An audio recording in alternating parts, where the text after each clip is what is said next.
दर्शकों, स्वागत है आपका हमारे इस नए सक्सेसफुल शो में जिसका नाम है बिज टॉक द मिडनाइट शो।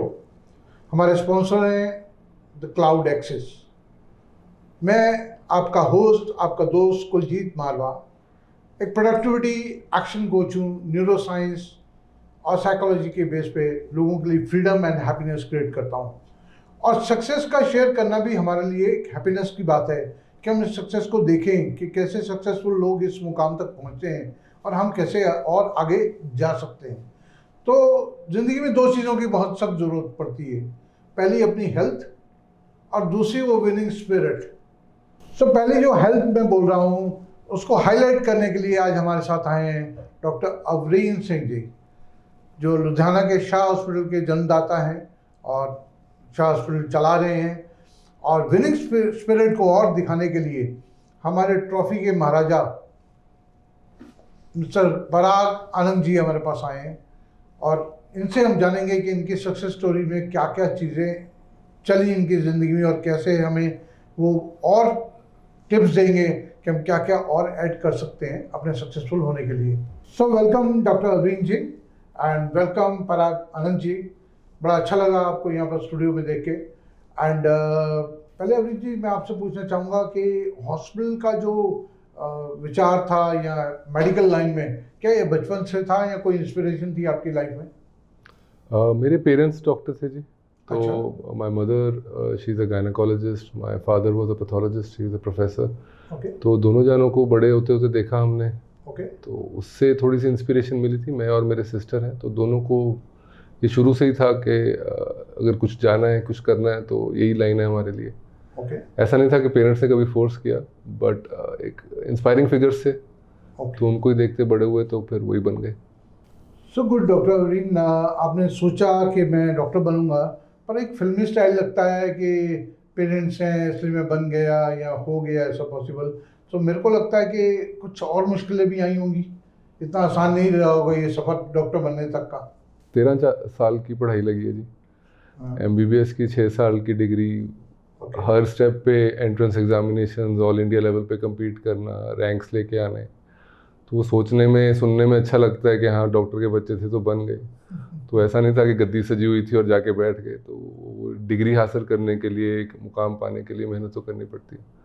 तो 6 years की MBBS, उसके बाद फिर 3 साल की MS सर्जरी, फिर 3.5 साल की पोस्ट सुपर स्पेशलाइजेशन जो यूरोलॉजी में की, और अच्छे से की, सब जगह में गोल्ड मेडल लिए, ये किए। तो मन से किया जो किया। तो आपके गोल्ड मेडल से मेरे को याद आया कि पराग आनंद जी ने बहुत सारे लोगों को गोल्ड मेडल दिए हैं। तो ये भी एक इंस्पिरेशन रही होगी कि लोगों को कुछ खुशियाँ बांटी जाएं, क्योंकि जब ट्रॉफी मिलती है, एक इंस्पिरेशन मिलती है, एक विनिंग स्पिरिट मिलती है। तो आपको ये बिजनेस का कोई आइडिया कहीं और से मिला या पेरेंट्स का ऐसा काम था? Sir actually to be honest था पेरेंट्स का ही। हम लोग जलंधर में 1984 में इसको स्टार्ट किया था। पर जब मैंने MBA करा बिमटेक से और 10-12 साल जॉब करी, तो बस मुझे एक ये चीज़ समझ आई थी कि मोटिवेशन ऐसी चीज़ है जो हर आदमी को चाहिए। या बिल्कुल। और देखिए, हमारे आज पर देश के प्रधानमंत्री के पास सब कुछ है, उनको भी अवार्ड मिलता है, वो भी खुश होते हैं ऑब्वियसली। तो ये चीज़ पैसे से बढ़कर है। तो इन्होंने जैसे बोला गोल्ड मेडल, बात तो गोल्ड मेडल की नहीं है। गोल्ड मेडल के पीछे की जो मेहनत है, जो स्ट्रगल है, कि उसको सलाम है। मुझे आज भी याद है, कई बार अवार्डी रो देते हैं जिनको अवार्ड मिलते हैं। क्योंकि उनके पीछे की जो मेहनत है ना, वो किसी को नहीं पता होती। जैसे उन्होंने बोला कि गद्दी नहीं सजी हुई थी, पढ़ाई करनी पड़ती है इतने साल, उसके बाद स्ट्रगल करना पड़ता है। जी बिल्कुल। और मैं तो बोलूँगा इनके लिए तो और बड़ा चैलेंज रहता है, बिकॉज होता क्या है ना, जब ऑलरेडी कोई फैमिली में हो तो लगता है यार बंदे ने क्या किया। कि मैं उनसे पूछने भी वाला था कि एक हर, जैसे आपने इतने सारे इंटरेस्ट बताए, तो मेरे को लगा कि हर जगह आपको एक फियर रहा होगा, यार मम्मी क्या सोचेंगी, यार पापा क्या बोलेंगे, तो थोड़ा सा तो कंसर्न रहा होगा आपको। रहता है बैक ऑफ द माइंड, खुद को रहता है। उन्होंने कभी शो नहीं किया ऐसे तो, but they were always supportive. But हाँ, रहता है कि क्या होगा, नहीं होगा, कर पाएंगे, नहीं कर पाएंगे।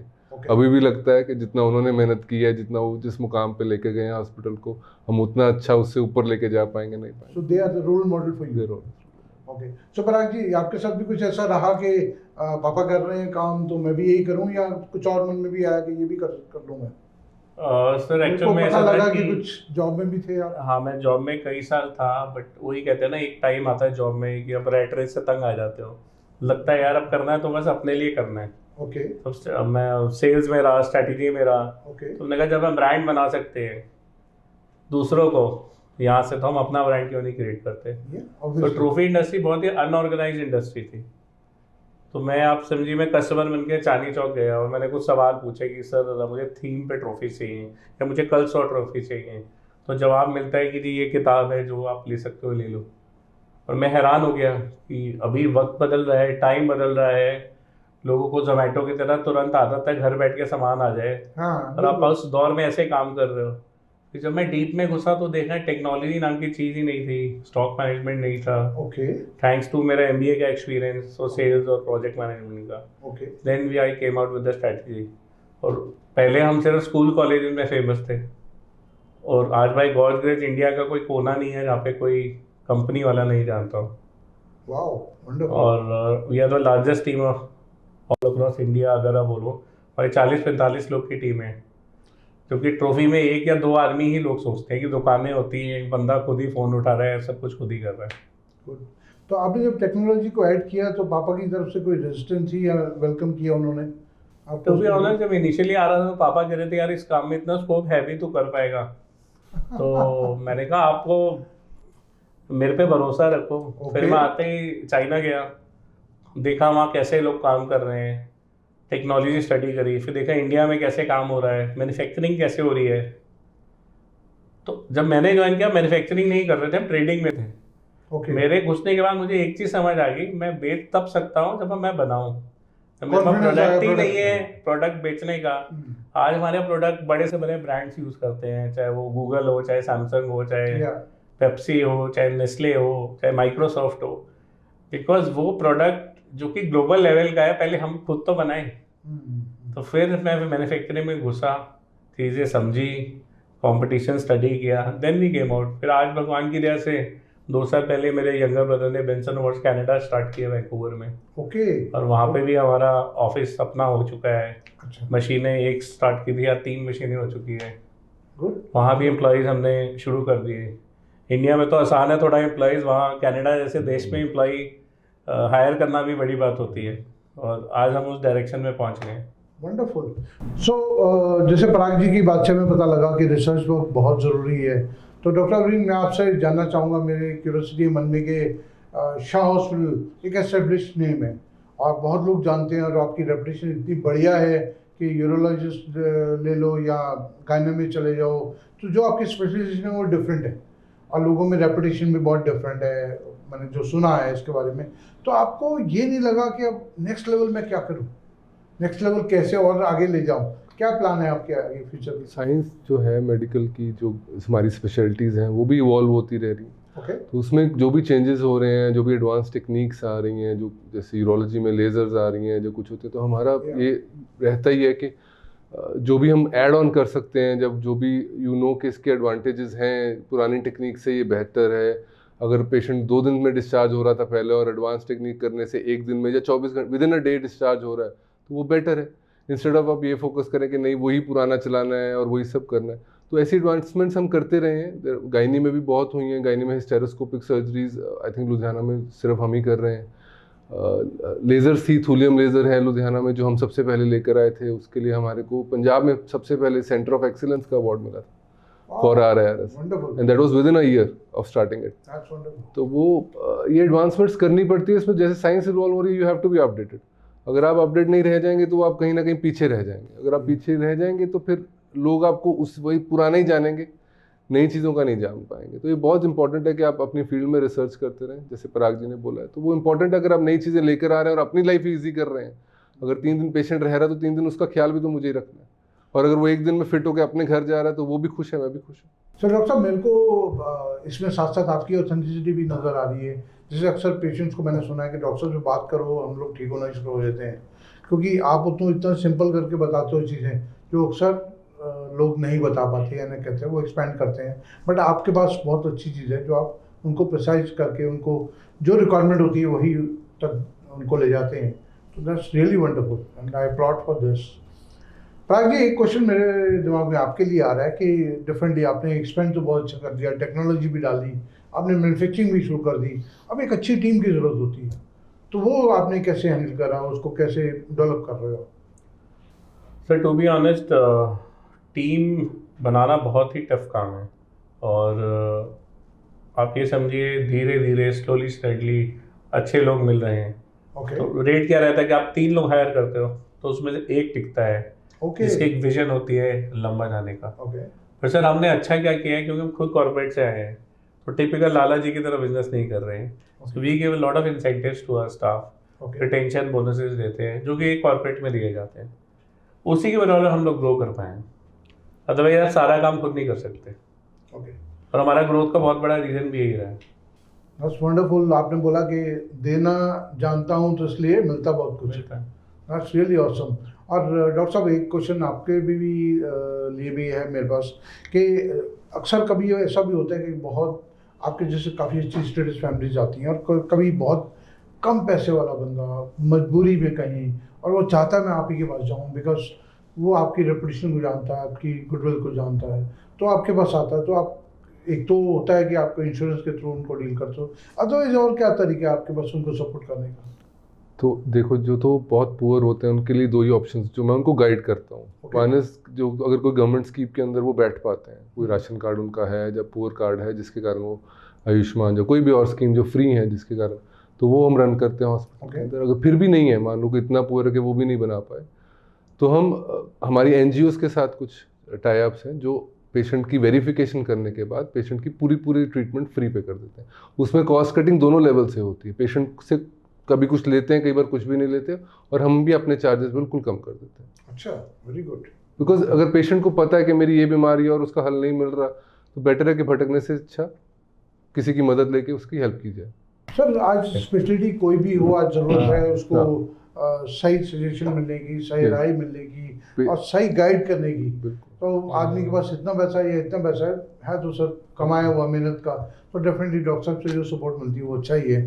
पराग जी, आपसे मैं पूछना चाहूँगा, आपका जो एक्सपेंशन हो रहा है, आप बोल रहे हैं कनाडा भी खुल गया, इंडिया में आप कितना एक्सपेंड कर चुके हैं और कितना और प्लानिंग है आपकी? सर इंडिया में ना हमने क्या किया है कि पहले हम ना इवेंट कंपनीज का बिजनेस ज़्यादा करते थे, इवेंट कंपनीज के थ्रू। तो अभी हमने एक्सपेंशन के लिए एक ऑफिस हमने ओखला में खोला है पिछले महीने ही, अच्छा, जिसका बिल्कुल फोकस है जो कॉर्पोरेट गिफ्टिंग ये लोग हैं, जो Okay. प्रिंटिंग वाला सेगमेंट है, हमारा B2B का सेगमेंट है, उस पर कैटेगराइज है। वेरी पैरेलली हम एक और ऑफिस लेके आ रहे हैं गुड़गांव में, गुड। सो डैट मेरे जो इवेंट एजेंसीज हैं या जो मेरे क्लाइंट्स भी हैं जिनको सैम्पल्स का ईजीली एक्सेस मिल जाए वो कर दें। इसके साथ ही हमने कुछ साउथ में हमने डिस्ट्रीब्यूटर्स बनाए हैं, जैसे बैंगलोर हमने स्टार्ट कर दिया है, बॉम्बे में भी हमने एक लोकल टाइप कर दिया है।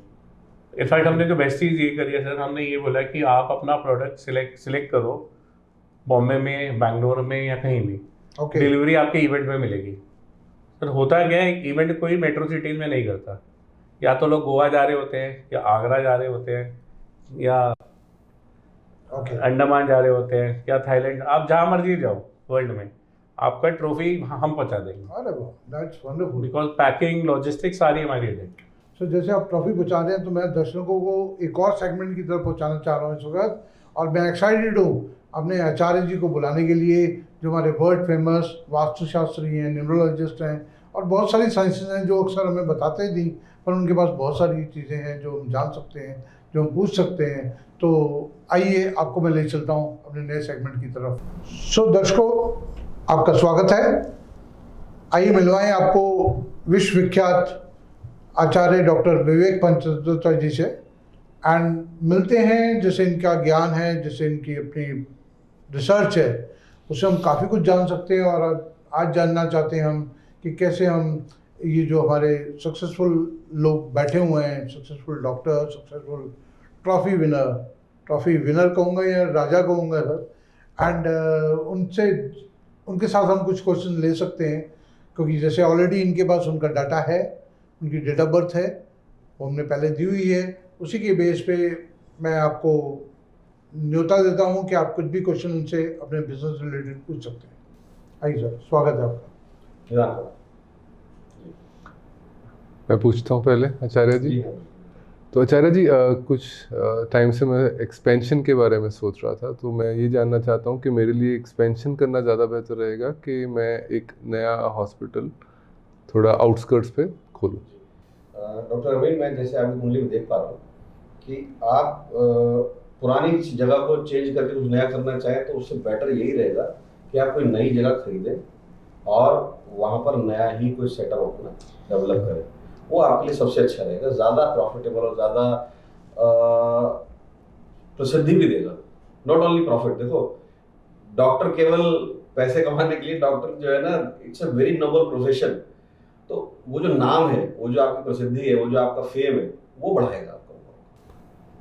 सो पराग जी, कुछ आप भी पूछना चाहेंगे डिफरेंट अपने बिजनेस के बारे में? बिल्कुल सर, मेरे ही माइंड में एक्सपेंशन ही आजकल कोविड के बाद बढ़ना ही चाह रहे हैं आगे, हर कोई चाहता है आगे से आगे बढ़े। Very good. तो मेरा एक यही था सवाल, हम दो एरियाज देख रहे थे, एक तो वेस्ट इंडिया जो कि बॉम्बे वाला बेल्ट है, सेकेंड साउथ इंडिया जो कि बैंगलोर से हम लोग सोच रहे थे। ओके तो चार्जेस जानना चाहूँगा कि इन दोनों में से हमें पहले ब्रांच कहाँ खोलनी चाहिए, ओके। और अगर खोलनी चाहिए तो क्या हमें इन्वेस्ट करना चाहिए, खरीद लेना चाहिए, या लीजिंग या रेंटल बेस पे शुड है फर्स्ट स्टार्ट? तो अच्छा जी, दो सवाल हैं इनके। बिल्कुल, जो आपने बाद में पूछा कि आपको खरीदना चाहिए कि लीज करना चाहिए, मैं कहूँगा खरीदने से अच्छा है आप लीज करके काम करें। ठीक है। वो आपके लिए ज़्यादा फ्रूटफुल रहेगा, क्योंकि खरीदने वाली प्रॉपर्टी में जो एक तरीके की इन्वेस्टमेंट है, ठीक वो है। इन्वेस्टमेंट आपके लिए फ्रूटफुल नहीं है। ठीक है। ठीक है। और जो आपने पूछा कि आपके लिए बेटर प्लेस कौन सी रहेगी, एरिया कौन सा बेटर रहेगा, तो साउथ एरिया आपके लिए ज़्यादा बेटर है, और कुछ ईस्टर्न पार्ट है जो आपके लिए अच्छा है, उस एरिया में ज़्यादा करें, वो आपके लिए फ़ायदा करेगा। दूसरा, वेस्टर्न एरिया में आपको एक चीज़ का ध्यान रखना है। वेस्टर्न एरिया में आपको कुछ फाइनेंशियल चीज़ों का ध्यान रखना है। अगर आप वहाँ काम करते हैं तो उन लोगों के साथ आपको ना डील बिल्कुल एकदम कट टू कट रखनी है, क्योंकि वहाँ पर पैसे के अटकने के चांसेस होते हैं ऐसी कंडीशन में। तो आपने बिल्कुल अपनी डील को ऐसा रखना कि भाई पैसे दे, संभाल। तो इनके सवाल से रिलेटेड मैं भी एक सवाल पूछना चाहता हूँ। एक तो इन्वेस्टमेंट रिलेटेड कि अगर मेरे को इन्वेस्टमेंट्स करनी है तो मैं कहाँ करूँ, और सेकेंडली आपने बोला कि उन लोगों के साथ तो अगर पार्टनरशिप्स हो रही हैं तो हमारी भी स्पेशलिटीज़ होती हैं सर्जिकल।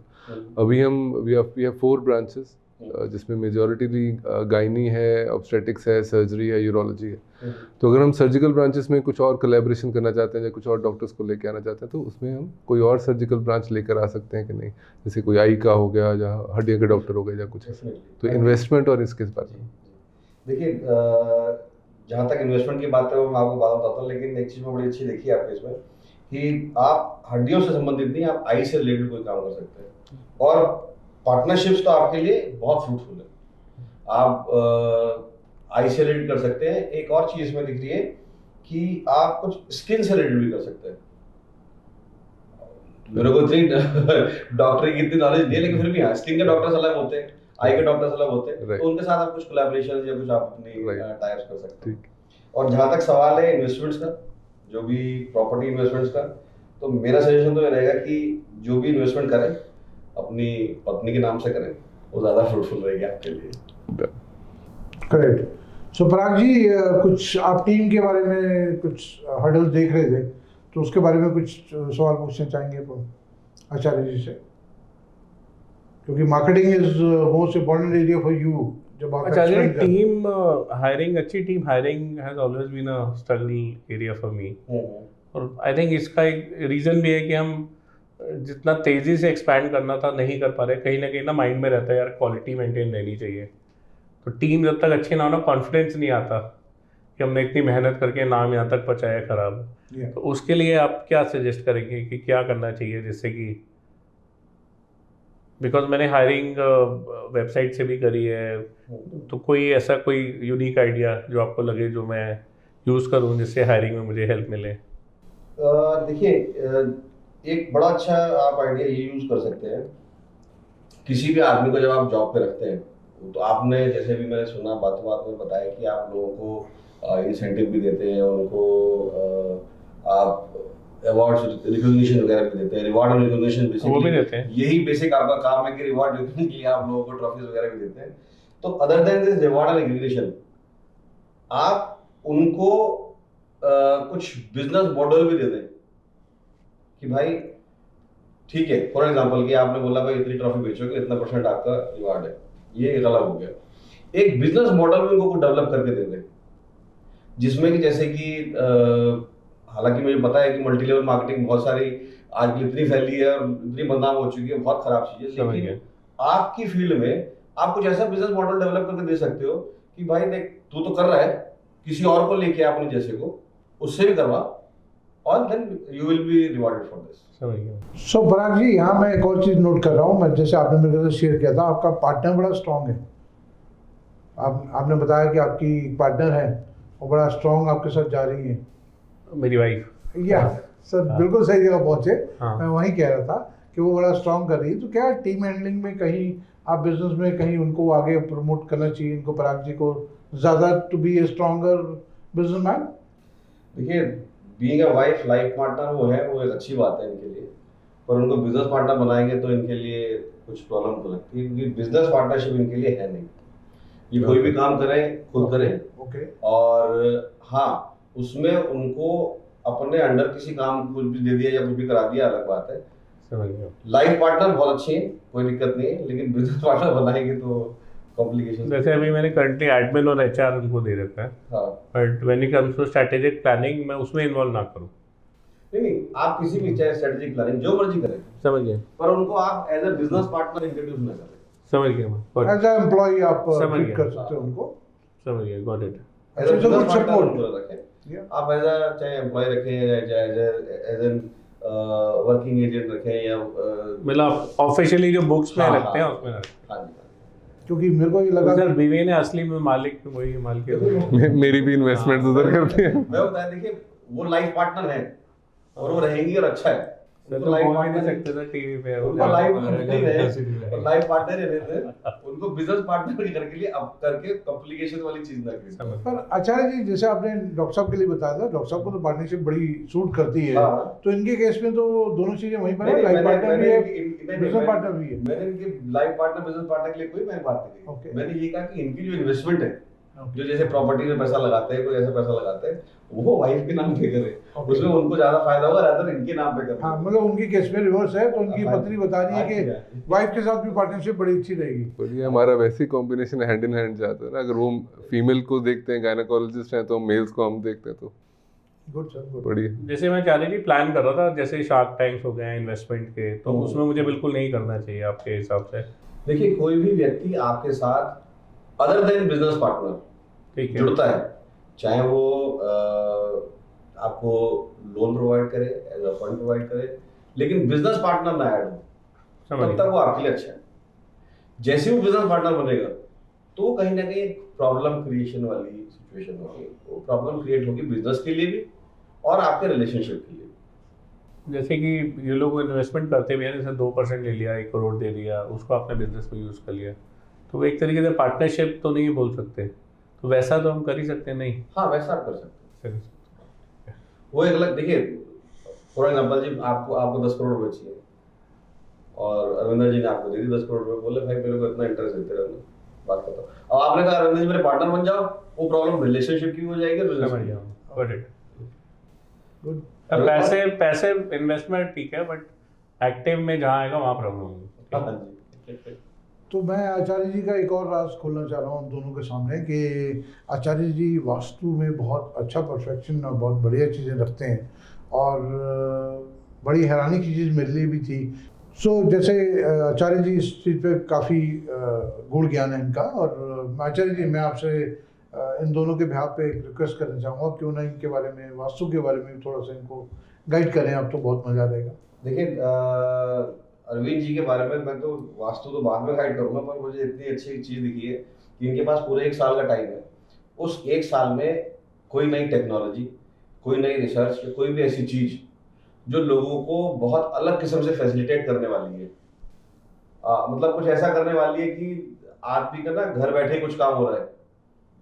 मैं एक एग्जांपल दे रहा हूँ, मुझे नहीं मतलब मुझे नहीं पता इसके बारे में, पर एक एग्जांपल है, कोई ऐसी चीज़ वो आप ये साल आपके लिए ना वो पूरा 1 साल उस चीज़ के लिए आप बस सोचो, कुछ फोकस करो कि कौन सी रिसर्च, कौन सी टेक्नोलॉजी, कौन सी नई लेके आनी है, और वो आपके फेम को, आज जो फेम है उसको 10x कर देगी, वो इतना जबरदस्त काम करेगी। तो अरविंद जी, आपके मैं देख पा रहा हूँ कि जैसे आपका हॉस्पिटल है, वास्तु के हिसाब से जो भी चीज़ें आपकी इसमें दिखती है वो बिल्कुल परफेक्ट है एक हॉस्पिटल के हिसाब से, और ज़्यादा अच्छे से आप लोगों को, क्योंकि वो चीज़ें हैं इसलिए आप ज़्यादा अच्छे लोगों को ट्रीट कर पा रहे हो, ज़्यादा लोग आपको आपसे हेल्प ले पा रहे हैं। ये ऐसे ही रहने वाला है, बहुत अच्छा। आपके इसमें वास्तु में कोई ऐसा कोई मेजर चेंज करने या देखने की आवश्यकता नहीं। सो आचार्य जी, पराग जी भी इंतजार कर रहे हैं हाँ जी, आपके पराग जी क्या solution का। करें, तो पराग जी के लिए मैं ये कहना चाहूँगा, पराग जी सबसे पहले तो आप अपने घर के और अपने ऑफिस के किसी भी साउथ वेस्ट एरिया को देखिए। रीज़न बीइंग, मुझे ऐसा लगता है कि आप या तो साउथ वेस्ट एरिया में आप नहीं हो, क्योंकि बीइंग एन ऑनर, ऑनर को साउथ वेस्ट एरिया में होना चाहिए to have a more control over the business और over the employees. South west में, ओके। यस, उसकी वजह से कहीं ना कहीं दिक्कत हो रही है कि आपका जो कंट्रोल ओवर द एम्प्लॉइज है वो है थोड़ा सा लूज पड़ जा रहा है, कंट्रोल जो है ठीक से आपको उसमें हाथ में नहीं आ पा रहा है। या तो उस एरिया में आप नहीं हो, या वो एरिया कहीं ना कहीं कटा हुआ है, या कुछ डिफिकल्टी है उस एरिया में, तो उस एरिया को आपको चेक करना चाहिए, आपके घर में भी, आपके ऑफिस में भी। और ये कुछ चीज़ें ऐसी होती है, देखिए कुंडली में चीज़ें ऐसी होती है कि वो आपके जन्म के साथ आई ही है और वो ऐसी रहने वाली है। फॉर एग्जाम्पल, जैसे मेरी आँख है, बचपन से खराब है, अब वो खराब ही है, खराब ही रहनी है, या तो मैं ऑपरेशन करा लूँ, उसके बावजूद भी तो कुछ ना कुछ प्रॉब्लम आनी है, तो चश्मा लगा लिया। तो आपकी उसमें आपके साथ ही आई है, आपने क्या करना है भाई, आपको पता है कि यार ये प्रॉब्लम आई है, दिखाओ और उसका पहले इलाज करके रख लो। इलाज हो जाएगा तो चीजें और ज्यादा स्मूथ आप कंट्रोल कर पाएंगे, हैंडल कर पाएंगे। ठीक है। जैसे मैंने बताया, साउथ वेस्ट तो आपको जरूर चेक कराना चाहिए, और साथ ही साथ नॉर्थ ईस्ट, नॉर्थ ईस्ट में भी स्पेशली जो नॉर्थ ईस्ट एरिया है वो आपको थोड़ा सा जरूर चेक करना चाहिए कि वहाँ पर कहीं कोई टॉयलेट तो नहीं है, और या वो एरिया कट तो नहीं है, या आप जैसे हम हमेशा कहते हैं, सजेस्ट करते हैं कि नॉर्थ ईस्ट में भगवान का स्थान है, वहाँ मंदिर आप जरूर बनाएं। साउथ वेस्ट में ऑनर का स्थान है, ऑनर को जरूर होना चाहिए। और जब ऑनर बैठे तो वहाँ पर पितरों का स्थान भी, अपने पितरों की तस्वीर वहाँ पर जरूर लगाएं, जिससे कि आपकी जो south west north east axis है ना, वो एक अलाइनमेंट में आए, जहाँ से आपको ज्यादा से ज्यादा पॉजिटिव एनर्जी मिल सके। अगर वो आप कर लें, जो कि आपके लिए सबसे ज्यादा जरूरी है, मैं देख पा रहा हूँ कि वो एक्सेस जो है वो कहीं ना कहीं उसमें प्रॉब्लम रहती ही है, जब जहाँ भी आप, चाहे आप घर लें चाहे ऑफिस लें, उसको आप पहले से चेक कर लें, चेक करा लें, उसका इलाज कर लें, तो आपको प्रॉब्लम जो है आपके बिजनेस में किसी प्रकार की प्रॉब्लम नहीं। आपने बहुत बड़ी बात बोली। एक्चुअली मैंने आज तक वास्तु देखा ही नहीं ऑफिस का, ओके। कहाँ क्या होना चाहिए, तो जैसा तैयार चले तो। सो पराग जी, इस प्रोग्राम का आपको डेफिनेटली फ़ायदा हुआ है, बिल्कुल। और फ़ायदा हमारे दर्शकों को भी होगा जो ये सब सुन रहे हैं और देख रहे हैं कि आचार्य जी कितने अच्छे से आपके इंटरेस्ट की बात बता रहे हैं, आपके आगे फ़ायदे की बात बता रहे हैं, आपके बढ़ावे होने की बात बता रहे हैं। सो दर्शकों, हमने देखा कि इनके सक्सेस के पीछे बहुत सारी ऐसी जर्नी थी जहाँ फियर से, ब्रेकर से सब कुछ लोगों ने पार किए, बट कुछ इनबिल्ट भी इनके साथ आया। यानी कि जब हम पैदा होते हैं, डेफिनेटली ग्रह उस वक्त असर कर रहे होते हैं, एक पर्टिकुलर ब्रह्मांड का एक पोजीशन होती है, तो डेफिनेटली आचार्य जी के होने से हमें यहाँ पर बहुत बड़ा सपोर्ट मिल गया कि उनको एक पर्टिकुलर डायरेक्शन में, एक पर्टिकुलर दिशा में उनको गाइडलाइन मिल गई कि वो और क्या ऐसा करें कि इस लेवल से नेक्स्ट लेवल पे जो सक्सेस ले सकते हैं वो ले सकें। तो आचार्य जी, बहुत बहुत धन्यवाद आपका यहाँ आने के लिए। पराग जी धन्यवाद, डॉक्टर साहब बहुत बहुत धन्यवाद आपका। सो दर्शकों, अभी इजाज़त लेते हैं आपसे, अगले प्रोग्राम तक के लिए धन्यवाद।